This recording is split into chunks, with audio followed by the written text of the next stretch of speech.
बिहार में जहां विधानसभा चुनाव से पहले महागठबंधन की अटूट एकता देखने को मिल रही थी, वहीं अब पहले चरण के नामांकन की अंतिम तिथि बीतने के बाद भी सीट शेयरिंग नहीं हो सका।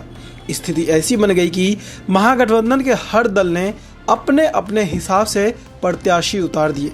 बेशक महागठबंधन के नेता लगातार यह दावा कर रहे हैं कि महागठबंधन में सब कुछ ठीक है, हम एक हैं और साथ मिलकर चुनाव लड़ रहे हैं, लेकिन हकीकत यह है कि कई सीटों पर महागठबंधन के दल एक दूसरे के सामने उतर आए हैं।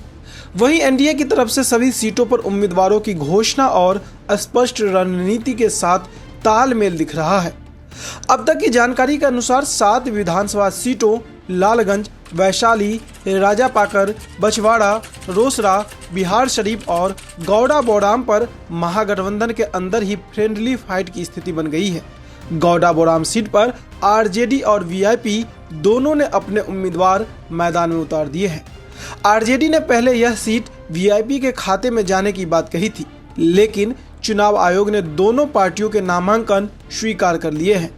अगर 20 अक्टूबर तक आरजेडी उम्मीदवार वापस नहीं लेते हैं तो यहां भी महागठबंधन के 2 उम्मीदवार आमने सामने होंगे। इस सीट पर वीआईपी के संतोष सहनी और आरजेडी ने अफजल अली खान को उम्मीदवार बनाया है।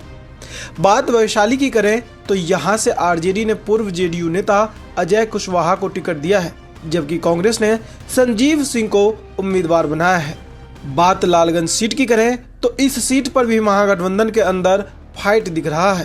कांग्रेस की आदित्य कुमार और आरजेडी की शिवानी शुक्ला, जो पूर्व विधायक मुन्ना शुक्ला की बेटी है, के बीच में सीधा टकराव है।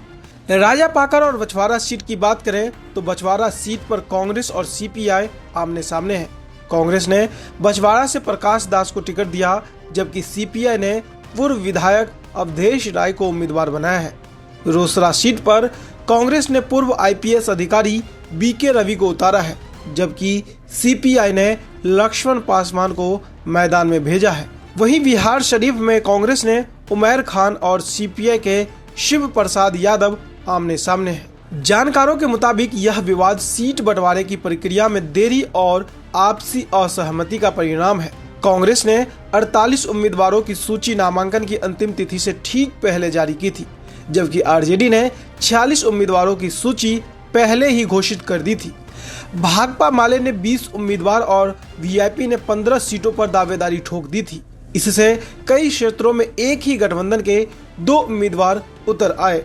विकासशील इंसान पार्टी के प्रमुख मुकेश सहनी की सीटों की मांग ने महागठबंधन में नई मुश्किल खड़ी कर दी थी।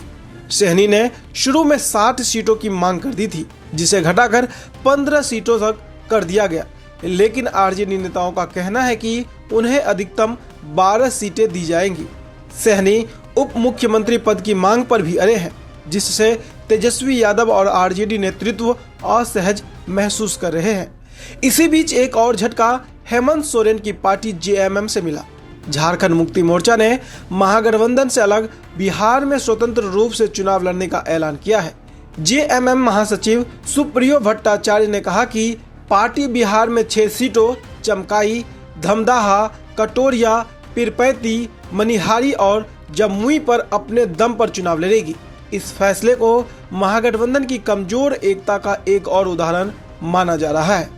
जहां महागठबंधन अपनी सीटों के बंटवारे को लेकर उलझा है, वहीं एनडीए ने सभी 243 सीटों पर उम्मीदवार तय कर दिए हैं। भाजपा, जदयू, लोजपा, रामविलास और एचएएम के बीच बंटवारा स्पष्ट हो चुका है। ऐसे में हाँ ना की स्थिति महागठबंधन के लिए फायदे साबित होगा या नुकसान, ये देखने वाली बात होगी। इस पर आप क्या सोचते हैं, हमें कमेंट करके जरूर बताएं।